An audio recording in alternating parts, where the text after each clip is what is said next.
Let us begin by saying, do you know anybody who always seems to be late? Do you know some people who just can't get it together? They run out of this or they run out of that. I don't know, they're just not prepared. You know, as for me, if that orange juice, you take that last glass, well, I better be having another thing of orange juice in my thing. And I get mad at my family if someone drank that last juice and didn't tell me. Or saving the toilet paper and toothpaste and things like that. You need to be prepared. So I always try to live my life like that. And that's what we're talking about today, the preparation. I think it's a genetic flaw in my own family, this thing about not always being prepared. You know, but well, I'm helping. I'm trying to be a role model to my family. I want to talk about, first of all, Bible 101. It is a slice, if you will, picture a slice of Palestine in those days when they had a wedding. And as I understand, they still kind of do this kind of tradition. Is that when someone gets married, it lasts for a whole week in parties and having a great time. And one of the great things is that they just party. And then so the couple did not go on a honeymoon. After about 7 days, you did not know the hour or the day, a cry would go out, "The bridegroom has arrived!" And everybody comes out of the house as quick as they can, yelling and screaming and pounding on things. It's just a festive kind of thing, and go through the streets to the bridal home. And so then you have the bridal party waiting, the girls here and the boys there, and you don't know the day or the hour. And so it was a slice, if you will, of the picture. So evidently the groom picked the midnight hour. And a scream went out, "The bridegroom cometh."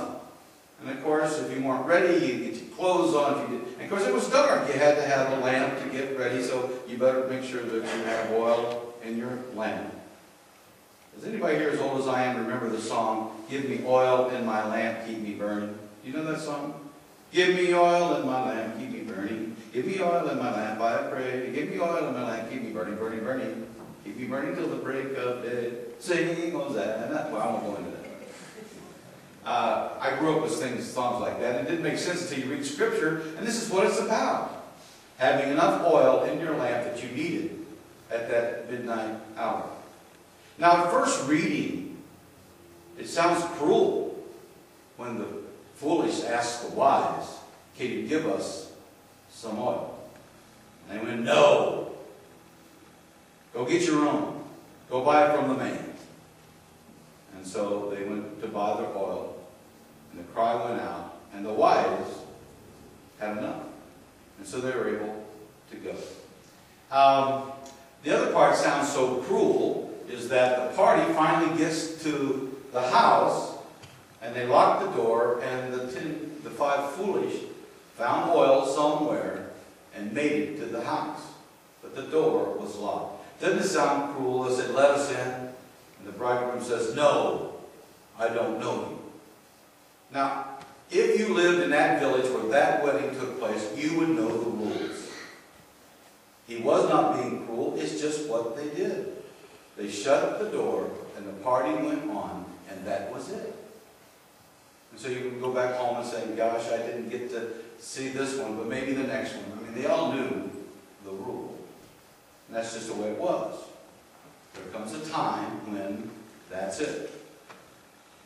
By the way, I don't know anybody else, well, I know somebody as old as I am, but the tradition where I grew up, anybody do a thing called belling? You bell, you heard this last night. Did you already know this? I do. Poor Ethel Marie, this is her second sermon, she's coming back to the third service. But the belling is that when a couple came home from their honeymoon, somebody was sneaky, and we all made phone calls. No cell phones in those days. And we'd say, "We want to meet over to this young couple's house around 11:30. Be quiet. Park a block away and walk in." And so we'd sneak in. We were laughing and giggling behind the bushes. And finally, with bells and pans. We screamed and yelled and walked around the house, and we would not stop until the bride and groom came out. And we would just laugh, and then we would hand them some kind of candy to welcome them back from their honeymoon. Anybody ever do that? It's a fun thing. It embarrasses the couple. That's part of the fun of it. So it could be a leftover from this Palestinian tradition. But anyway, let's go on. And so, no, I do not know you. You know, by the way, before I continue, do you know the phrase, do not kill the messenger? People didn't always listen to that. But don't kill the messenger. Just listen to the message. Preparation. Are we prepared? When the cry may go out to our own soul, your soul is needed of you this night. Are we prepared to meet our Maker? Do we know God? Not just the name of God, but do we know God intimately and character? If we don't, we need to work at it. You can't give it to another. You can't. By the way, I was working with a couple of clergy people. Names are anonymous. And I would say, what can I do to help that person? They need a whole new personality. There's nothing I do about giving a person a personality. That's true. There's really not, except living out our lives in a kind of way of sharing the gospel. You really can't give another person faith.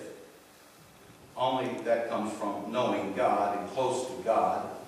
Because often, most often, it is that late midnight hour, is it not?